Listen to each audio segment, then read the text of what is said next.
أعوذ بالله من الشيطان الرجيم بسم الله الرحمن الرحيم الحمد لله رب العالمين وبه نستعين وهو المعين وصلى الله على محمد وأهل بيته الطيبين الطاهرين اللهم صل على محمد وآل محمد. Bienvenue à tout le monde pour cette 10e session de notre étude du Nahj al-Balagha. Et les premiers mots, je vais les réserver en hommage à Sayyida Khadija bint Khuwaylid, l'épouse du prophète et la mère de Sayyida Fatima salamullahi alayha et la belle-mère de l'imam Ali alayhi salam. On a l'habitude de lui rendre hommage en cette veille du 10e jour du mois de Ramadan et nous prions pour ses bénédictions, pour qu'Allah subhanahu wa ta'ala lui accorde sa miséricorde, sa paix, et nous reconnaissons par cet hommage son rôle important, extrêmement axial dans la propagation du message de l'islam. En toute vérité, elle a soutenu le prophète depuis le départ, depuis le début de la mission prophétique. Elle a sacrifié tout ce qu'elle pouvait sacrifier. Tout d'abord, les biens matériels, sa richesse matérielle qu'elle possédait, mais elle a aidé le prophète par une aide psychologique en le soutenant à tout moment. Et enfin, elle perd la vie dans un moment crucial lorsque le prophète et les musulmans étaient bannis dans le Shiba Abi Talib. Et cette perte de Sayyida Khadija est une douleur extrême et profonde pour le prophète de l'islam. Et il va nommer cette année, l'année où il perdra son épouse, mais aussi son oncle Abu Talib, l'année de la tristesse, Amul Huzn. Et donc, par ces quelques mots, j'aimerais qu'on rende hommage à Sayyida Khadija en récitant une surat al-Fatiha et en lui offrant les récompenses spirituelles de la récitation de cette sourate coranique.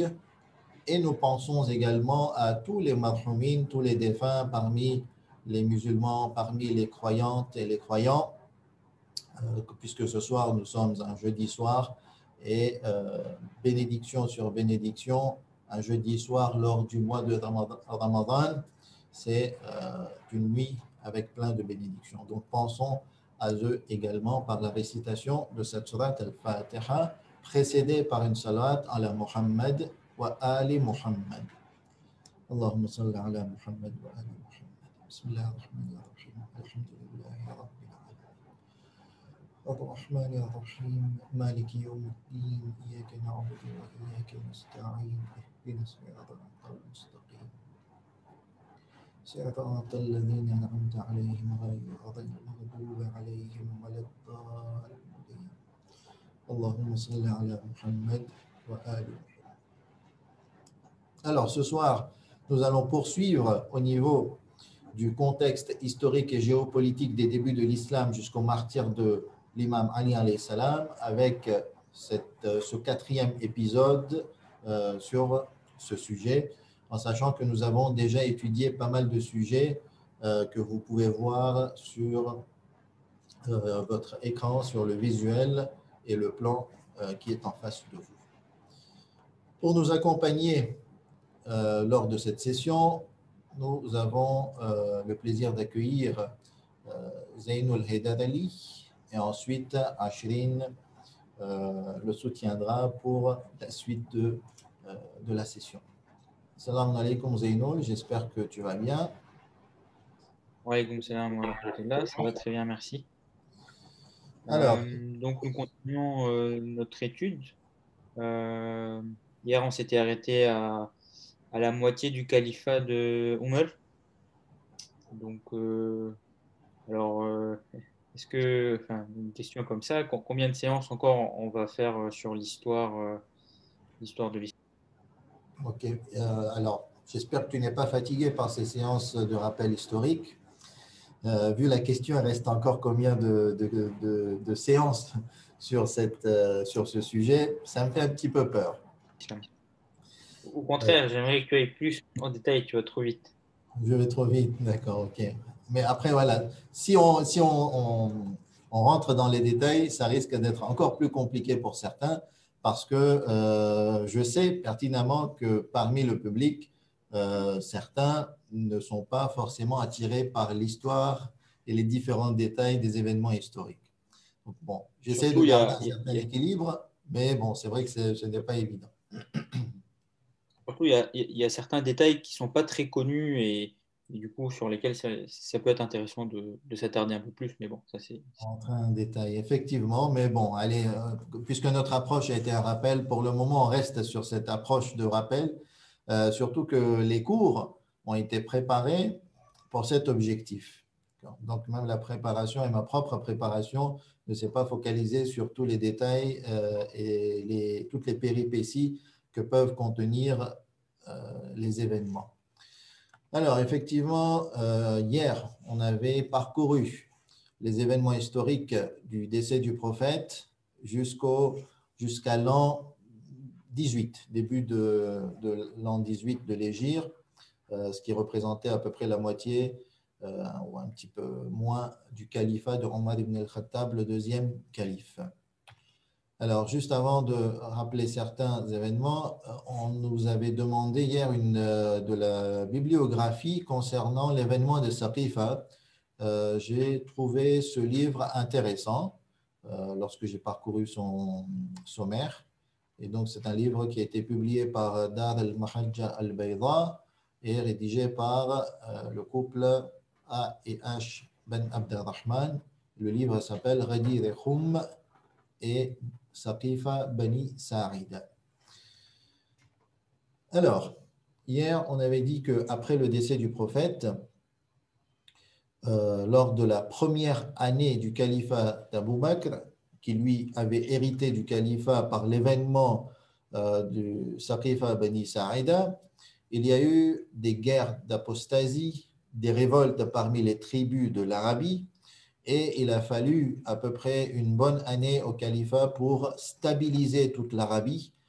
Et ensuite, il a pris l'initiative d'aller au-delà des frontières de l'Arabie et de commencer à empiéter sur les frontières de l'Empire perse du côté de l'Est et des frontières de l'Empire byzantin du côté du nord-ouest.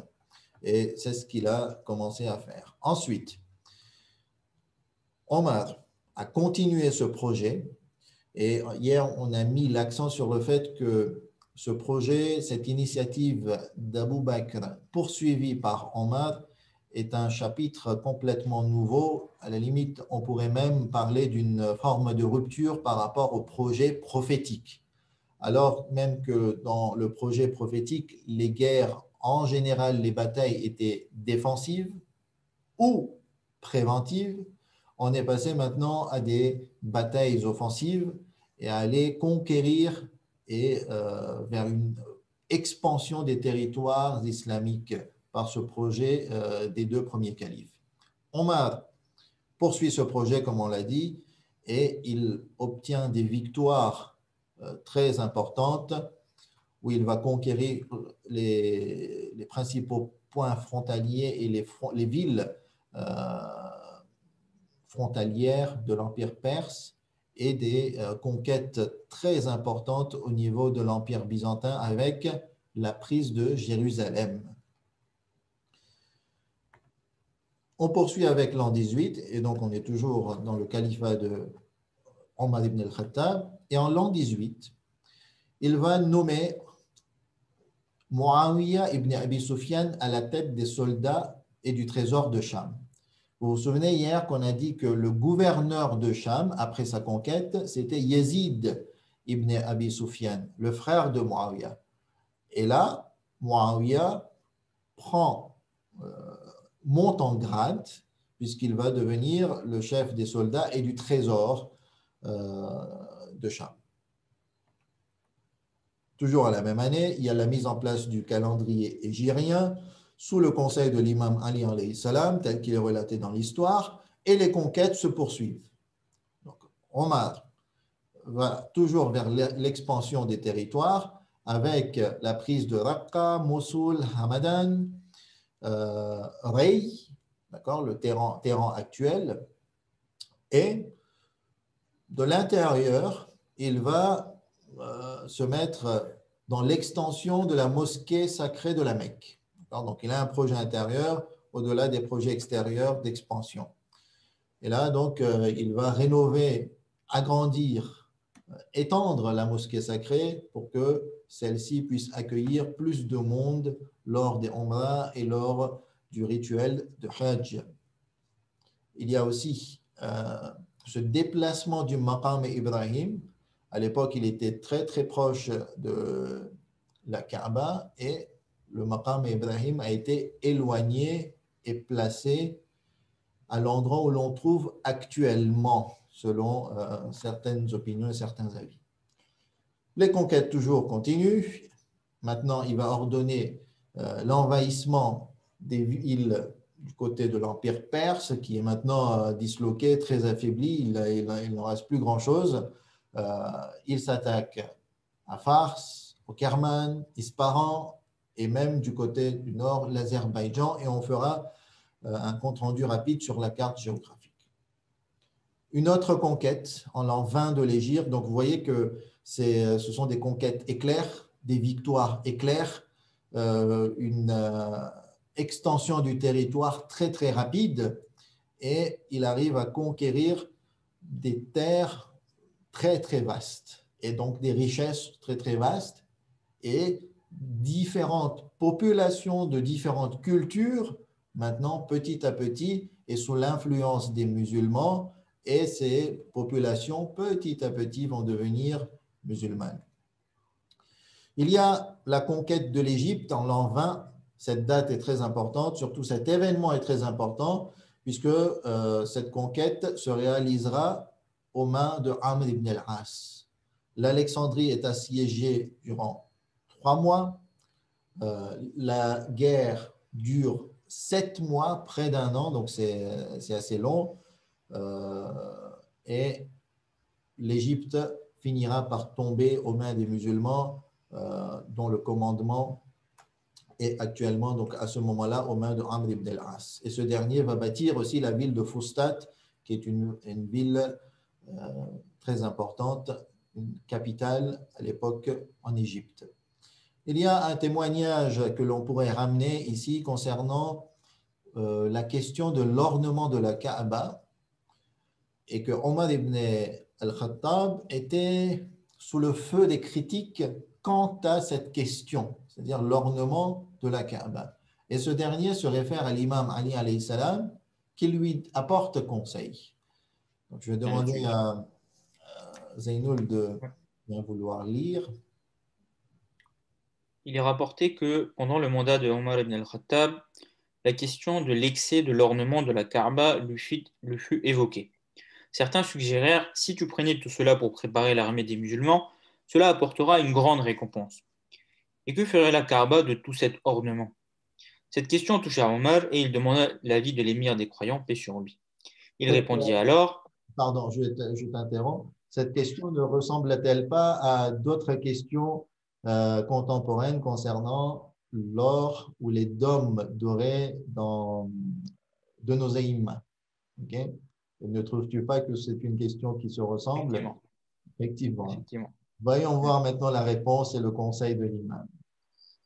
Lorsque le Coran descendit chez le prophète, que les bénédictions et la paix d'Allah soient sur lui, il y avait 4 sortes de propriétés.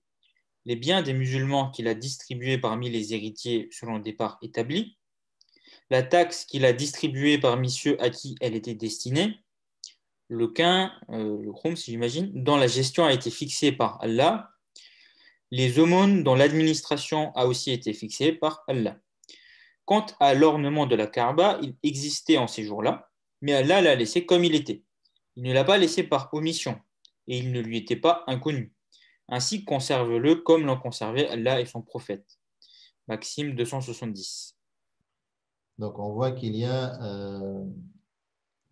une forme de consentement de la part de l'imam Ali alayhi salam sur le fait de maintenir ces ornements et l'imam explique les raisons de ce consentement, les raisons pour lesquelles Omar devrait garder cet ornement. Et donc, Omar va rester a priori sur les conseils de l'imam Ali alayhi salam sur cette question. On avance, on continue toujours avec les expansions et les conquêtes. On est en l'an 21 de l'Hégire avec Ispahan, Kashan, Qum et Nahavand qui tombent aux mains des musulmans.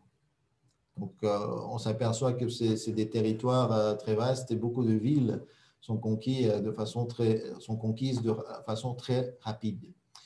En 21, on continue. La Grande Syrie avec Oran, Homs, Qin-Nasrin, la Haute Mésopotamie tombe aux mains des musulmans et Umayr ibn Sa'd al-Ansari et Muawiyah ibn Abi Sufyan jouent un rôle très important dans ces conquêtes et dans la prise de ces territoires. Et Muawiyah est nommé, après ces événements, après ces conquêtes, émir de la Palestine par Omar. Donc, vous voyez qu'il monte encore en grade. On est toujours à la même année. Omar désigne Amr ibn al-As comme gouverneur de l'Égypte. Et cela durant 4 ans. Donc, Amr ibn al-As restera gouverneur de l'Égypte de l'an 21 à 24 de l'Égypte. Donc, retenez bien l'Égypte et Amr ibn al-As. Ces deux, on va dire, choses, d'un côté l'endroit et de l'autre côté le personnage, ont un lien très fort, puisque c'est Amr ibn al-As qui a conquis l'Égypte, et là maintenant il devient gouverneur. L'an 22, toujours, on est dans les expansions. Vous voyez donc le projet du califat ou du calife Omar, il est clair, c'est d'étendre les territoires, de conquérir, c'est l'expansion, c'est de soumettre les territoires, les peuples à l'influence et au gouvernorat du calife.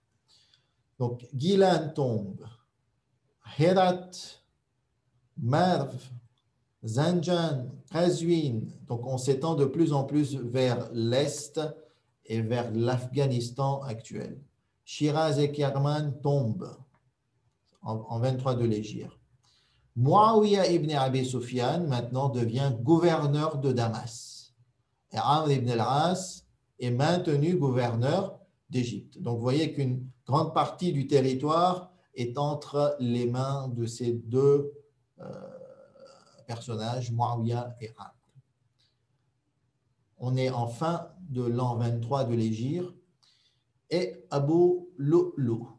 Abu Lu'lu ou bien Abu Lu'lu'a, qui est un esclave perse qui n'appartenait pas à Omar, mais qui servait Omar puisqu'il appartenait à un compagnon de Omar, à un ami de Omar dont le nom, il me semble que c'est Mughira ibn Shu'ba, si je ne me trompe pas. Et Abu Lu'lu va blesser, alors il avait l'intention d'assassiner Omar, mais pour le moment, il ne réussit qu'à le blesser. Cela se passe en fin Zilhajj, 26 Zilhajj, selon la source sur laquelle je me suis basé. Et donc, il avait en fait préparé un moulin pour moudre le blé. Et dans ce moulin, il avait, avec son ingéniosité peut-être perse, il avait fixé des lames de telle façon que lorsque Omar a récupéré ce moulin à blé, lorsqu'il l'a enclenché, les lames se sont fixées, ou plutôt les lames sont sorties du moulin et ont blessé de façon grave le calife, Omar ibn al-Khattab. Et ce dernier va finir par mourir, donc assassiné, il est mort quelques jours plus tard, 3 ou 4 jours plus tard, après ses blessures, et est enterré près de la tombe du prophète et celle d'Abu Bakr, son prédécesseur. Avant de mourir, puisqu'il était blessé, avant de mourir, il va proposé un système de désignation du nouveau calife, du troisième calife. Et ce système consiste à réunir un conseil de 6 membres. Donc, Omar exige de ses hommes, de sa garde, quelque part de sa garde rapprochée, sa garde, je dirais, une forme de garde républicaine, hein, garde califale. Il va exiger à ses hommes de respecter son testament, qui est de réunir son conseil et de contraindre ce conseil à désigner un calife parmi les 6 membres désignés par Omar. Donc, parmi ces 6 membres, il y a Ali ibn Abi Talib, l'imam, Talha ibn Ubaydullah, Az-Zubayr ibn al-Awam, Othman ibn Affan et Abdurrahman ibn Aouf. Il me semble qu'un nom m'échappe. Je crois que j'ai oublié de citer ici Saad ibn Abi Waqqas. Saad ibn Abi Waqqas aussi fait partie du conseil. En cas d'égalité, donc, il a mis en place aussi un système de désignation. Si un des membres requiert la majorité des votes, à ce moment-là, ce dernier devient calife. Mais en cas d'égalité, donc si nous trouvons 3 personnes d'un côté, 3 personnes de l'autre côté concernant 2 différentes personnes, à ce moment-là, le groupe qui aura le vote et le choix d'Abdurrahman ibn Aouf sera celui du vainqueur. Donc, en résumé, en cas d'égalité de vote concernant un candidat, le vote d'Abdurrahman ibn Aouf sera décisif et c'est ce vote qui va déterminer le choix du calife.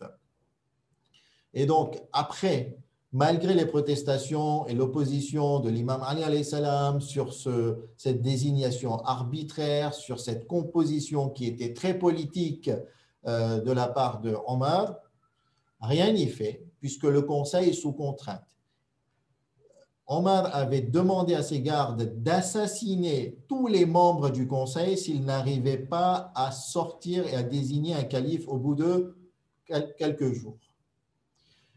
Deuxième menace, le groupe perdant était aussi menacé de mourir, d'être tué, en cas d'opposition et de non-acceptation des résultats. Donc, on voit que ça se joue un petit peu dans la peur. C'est un petit peu farfelu et spécial comme système de conseil. C'est tout à fait nouveau, mais c'est ainsi que ça se passe dans l'histoire. Je vous évite tous les détails et toutes les discussions qu'il y a eu au moment de cet événement. Et Othman ibn Affan finira par être nommé et désigné calife, puisque l'imam Ali alayhi salam avait eu les voix de Talha et Zubayr, et de l'autre côté, Othman avait eu les voix de Saad ibn Abi Waqqas et de Abdurrahman ibn Aouf. Et donc, puisqu'on a dit que le vote d'Abdurrahman était décisif, c'est Othman qui devient calife en début de l'an 24 de l'Hégire. Concernant cet événement du conseil, on retrouve des paroles de l'imam Ali alayhi salam dans le fameux sermon Ash-Shiqshqiya. Et donc, on va lire un extrait de ce sermon concernant cette question et cet événement.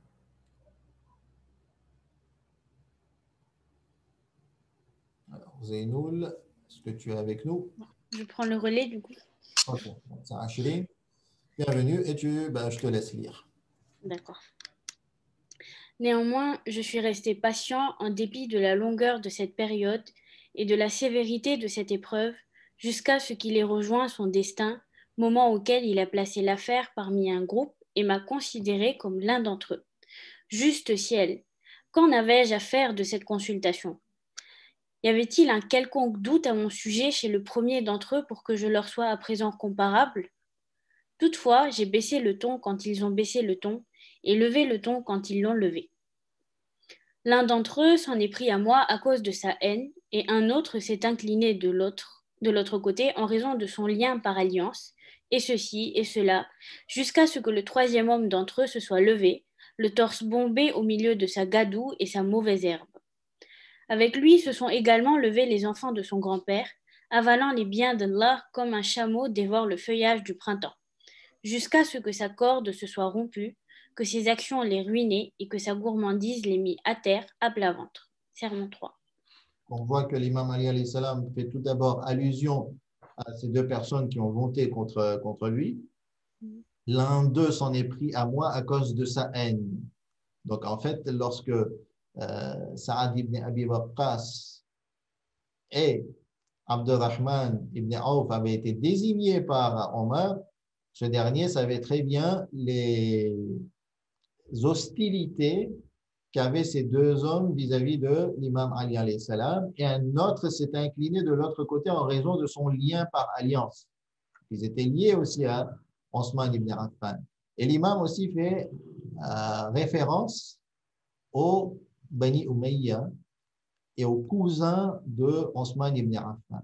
Lorsqu'il dit avec lui, se sont également levés les enfants de son grand-père, avalant les biens d'Allah comme un chameau dévore le feuillage du printemps. Vous voyez cette figure de style aussi qui est utilisée par l'imam Ali alayhi salam pour mettre en relief l'avidité, la corruption, la subversion dans les intentions et dans les actes des Umayyads. On continue avec un autre sermon qui fait référence à cet événement, c'est-à-dire l'événement de la consultation ou du conseil ou de la shura. Extrait sur le jour de la consultation. Quelqu'un m'a dit, ô fils d'Abu Talib, tu en es avide.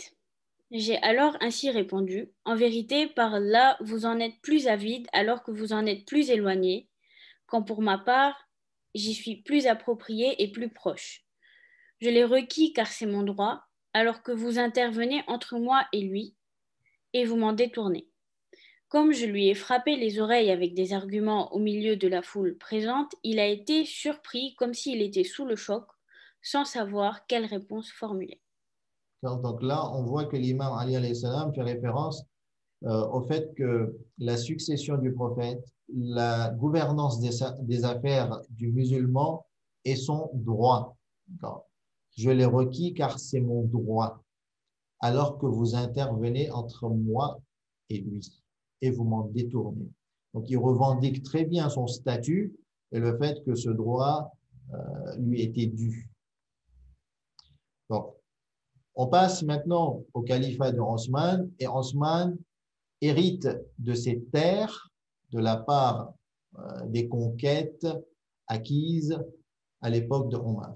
Et bien entendu, les conquêtes sont toujours d'actualité, c'est toujours un projet qui va continuer à l'époque de Osman, puisque les armées sont en place et qu'elles sont toujours dans l'objectif de prendre de plus en plus de territoire.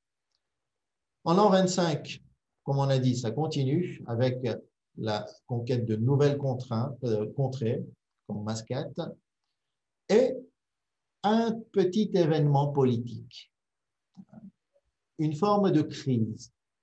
Amr ibn al-As est destitué de la part de Osman du gouvernorat d'Égypte. Donc, on voit qu'en Égypte, il se passe des choses. En l'an 26, à l'intérieur, Osman, le calife, continue un projet initié par Omar qui était l'extension de la mosquée sacrée de la Mecque. Il va étendre. Donc, qu'est-ce qu'on peut retenir de cet événement? C'est que de plus en plus de musulmans se rendent à la Mecque, particulièrement pour la célébration du rituel de Hajj, pour accomplir le pèlerinage du Hajj. Et plus il y a de monde, il en faut plus de place, et pour cela, donc, le projet d'étendre la mosquée est un projet tout à fait logique. On continue, on est en l'an 26 toujours, avec des remous politiques à Koufa. Saad ibn Abi Waqqas, vous vous souvenez, Saad ibn Abi Waqqas, le commandant en chef de l'armée des musulmans lors de la grande bataille d'Al-Qadisiyya pour conquérir la Perse, et cette grande bataille relativement affaibli ou voire fait tomber les Sassanides. Et donc, ce dernier était gouverneur de Koufa. Bien entendu, à Koufa, il y a eu toujours des changements de gouvernorat. À un moment, après Saad ibn Abi Waqqas, Ammar ibn Yasir était gouverneur de Koufa. Et ce dernier aussi a été destitué par Osman. Et donc, Saad ibn Abi Waqqas est destitué de son poste et remplacé par le cousin ou le frère de lait, pardon, le frère de lait de Osman qui s'appelle Walid ibn Uqba. Walid ibn Uqba, ce nom, on le retrouve aussi dans l'événement de Karbala, puisqu'il était gouverneur de Médine lorsque Yazid a pris le pouvoir. En l'an 27 de l'Hégire, les conquêtes continuent et après l'Égypte, Osman souhaite s'attaquer à l'Afrique du Nord. Donc, il veut étendre vers la Libye, la Tunisie, etc., etc. Fars et l'Azerbaïdjan tombent définitivement aux mains des musulmans en l'an 28. Et là, en l'an 29, le projet d'extension de la mosquée du prophète est mis en route par Osman et réalisé par Osman. Cela ne se passe pas sans remous, puisqu'il va s'accaparer de maisons qui appartenaient aux épouses du prophète et qui appartiennent toujours à l'époque de Osman aux épouses du prophète, mais ce dernier s'empare, c'est l'usurpation carrément, va raser pour étendre cette partie de la mosquée et donc ça met en colère notamment Aïcha, l'épouse du prophète. En l'an 30, il y a un événement théologique très important qui va se passer. On a dit que puisque de plus en plus de territoires sont sous gouvernance musulmane, énormément de peuples de différentes cultures rentrent et se convertissent à l'islam et deviennent musulmans, il y a un souci au niveau de la propagation du Coran. Il n'y a pas encore de vulgate uniforme et les gens lisent le Coran, c'est un petit peu de façon non organisée. Le Coran se transmet de façon écrite, mais aussi de façon orale. Et les différents peuples n'arrivent pas à bien prononcer la langue arabe. Et donc déforment la prononciation des versets coraniques. Et cela pose un gros problème, qui est le problème de la falsification, de la déformation du message coranique. Et ce problème remonte à Osman qui, lui, décide de faire une nouvelle collecte. Après la collecte de Abu Bakr, une nouvelle collecte est réalisée, une nouvelle recension est réalisée par Osman. Et ce dernier nomme un conseil dont le maître ou le dirigeant, le directeur est Zayd ibn Thabit, qui est un compagnon du prophète, qui a une vulgate du prophète, mais ce dernier est chargé donc de mettre en place un conseil et de rassembler toutes les copies du Coran et d'en faire une vulgate. Et à la fin, ils vont faire 4, 5, 6 copies en fonction des différentes sources de la vulgate osmanienne, c'est comme ça qu'on appelle, de la vulgate osmanienne du Coran, et ces copies mères sont envoyées dans différentes contrées, dont Koufa, Damas, on parle aussi d'Égypte. Et par ces vulgates mères se propagera l'uniformité du Coran. Et ce que l'on trouve actuellement comme ordre coranique, on sait très bien que ça nous vient de la vulgate osmanienne. En l'an 30, Abu Sufyan meurt, le père de Muawiyah. En 31, les conquêtes continuent toujours. Il y a donc tous ces Mashhad actuels, l'Arménie, Marv, qui rentre sous le gouvernorat des musulmans et du calife. En 32 de l'Hégire, Abbas ibn Abdul Muttalib meurt, décède, et c'est un événement pour Médine, puisqu'il y a tellement de personnes pour accompagner l'oncle du prophète que c'est un événement populaire majeur dans l'histoire de Médine durant cette décennie. Donc, on va dire, la cérémonie des funérailles de Abbas ibn Abdul Muttalib est remarquée dans l'histoire. Abu Zar al-Ghifari, qui a été banni ou qui avait été banni par Othman vers Rabada, décède dans le désert, dans la solitude. Il n'est accompagné que par son épouse et son fils. Cet événement, on le retrouvera aussi dans certains témoignages du Nahj al-Balagha. Au moment de quitter Médine, lorsqu'il est banni par Abu Dhar, l'imam Ali alayhi salam, malgré l'interdiction de Osman de rencontrer Abu Dhar, entravera cette interdiction. Donc l'imam Ali va entraver cette interdiction et va rencontrer Abu Dhar pour les adieux. Et il y a une discussion entre Abu Dhar et l'imam Ali alayhi salam que vous allez, Inch'Allah, lire dans le Nahj al-Balagha. En l'an 35, différentes contrées se soulèvent contre la situation politique et sociale. Donc, maintenant, après les conquêtes, c'est une, on va dire, nouvelle page du chapitre qui s'ouvre, surtout pour Osman. Sa politique sociale n'est pas du tout bonne. On a parlé de destitution en Égypte, à Koufa. Il y a énormément de subversion et de corruption qui s'est répandue surtout à travers les agissements des Omeyyades et de Muawiyah à Cham. Il y a énormément d'injustices sociales et cela fait que des contestations dans différentes contrées, mais en grande partie en Égypte et à Koufa en Irak, apparaissent. Et les contestataires se rendent à Médine, où se trouve le calife. Ils protestent contre ce népotisme, ce favoritisme, cette politique de corruption quelque part, et cette politique qui mène aux abus du trésor public. Les contestataires se révoltent à Médine, ils vont assiéger la résidence du calife, et ce dernier sera privé d'eau, privé de nourriture. On parle même de privation d'eau durant des jours et il va finir par être assassiné par les rebelles, par les contestataires chez lui et certains de ses proches aussi seront assassinés avec lui et ce dernier va être inhumé au bout de 3 jours dans le cimetière de Baqi. À l'époque, il a même été inhumé dans une partie extérieure du cimetière de Baqi. Cette partie était réservée, on va dire, aux autres confessions, notamment les Juifs. Donc, cet événement est un événement fondamental dans l'histoire de l'islam et ça va changer aussi à nouveau le cours de l'histoire. Et l'imam Ali alayhi salam va hériter d'une situation qui est catastrophique et tragique sur le plan social et sécuritaire.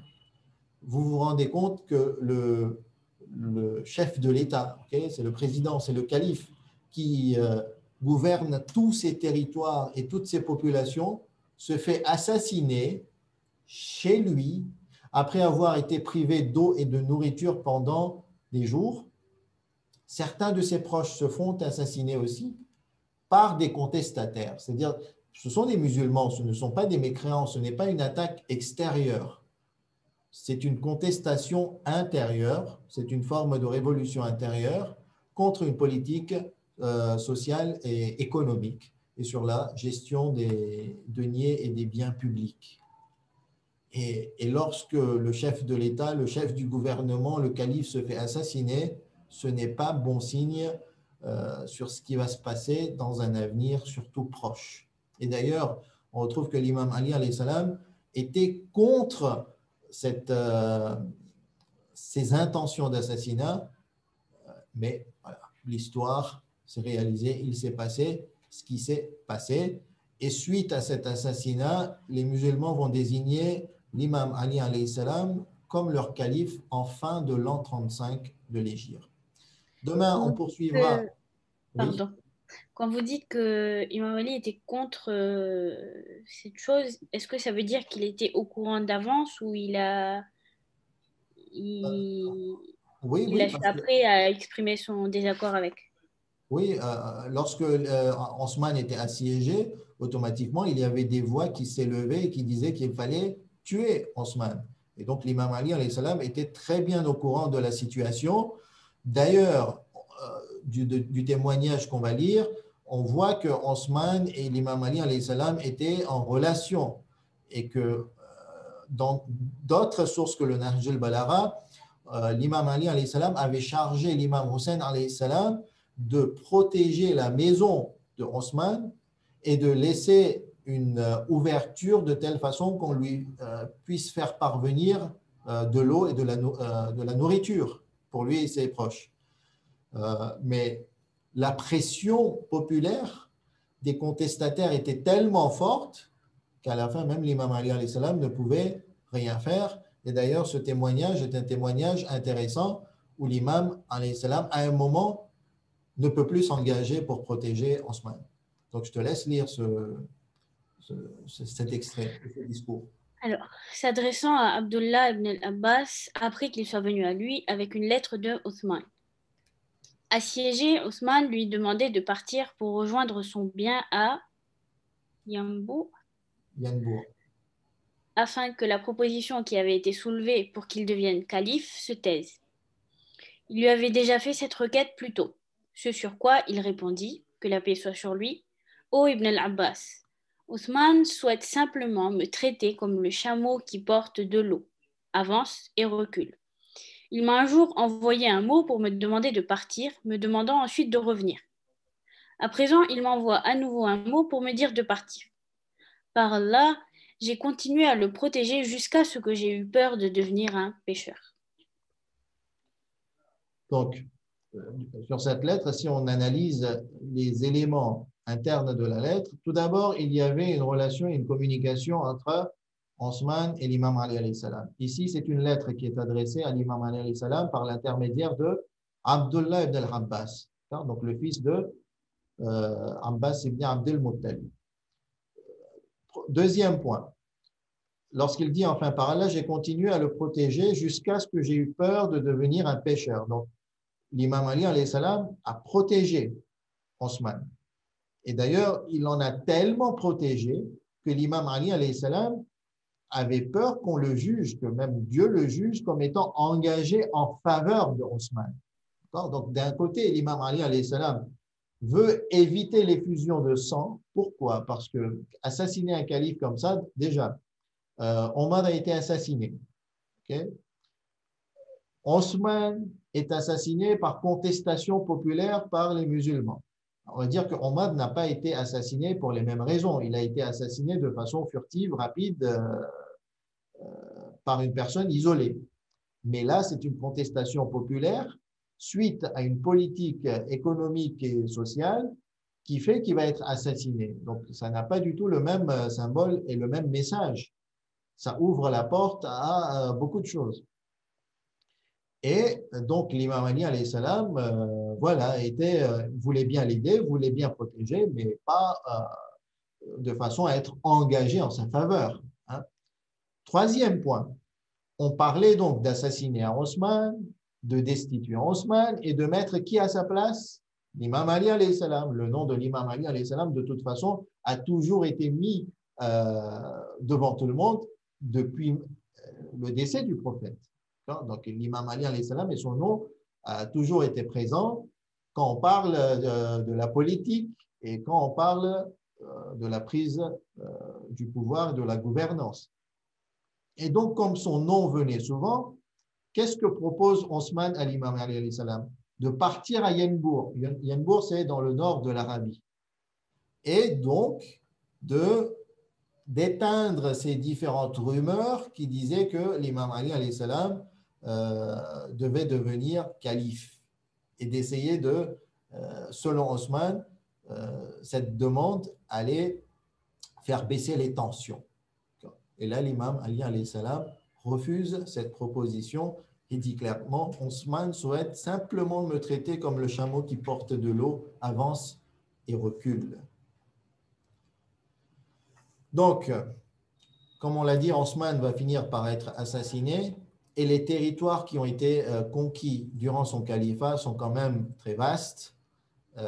Et donc, lorsque l'imam Ali alayhi salam va hériter de cette situation, d'un côté catastrophique et tragique en termes économiques et sociaux et même sécuritaires, puisque maintenant on voit que le calife lui-même peut être assassiné chez lui, mais de l'autre côté, il hérite d'une situation où il a des territoires très vastes, des populations très nombreuses sous sa gouvernance. Et donc, c'est un défi énorme. C'est un défi énorme pour l'imam Ali alayhi salam. Et demain, on poursuit avec cette rétrospective, avec cette dernière partie du rappel qu'on s'était fixé. Et ce rappel donc terminera par le début du califat de l'imam Ali alayhi salam en fin de 35 de l'Hégire et le mois de Ramadan 40 de l'Hégire où il finira par être assassiné tel que tout le monde le connaît. Wa sallallahu ala Muhammad wa ali Muhammad.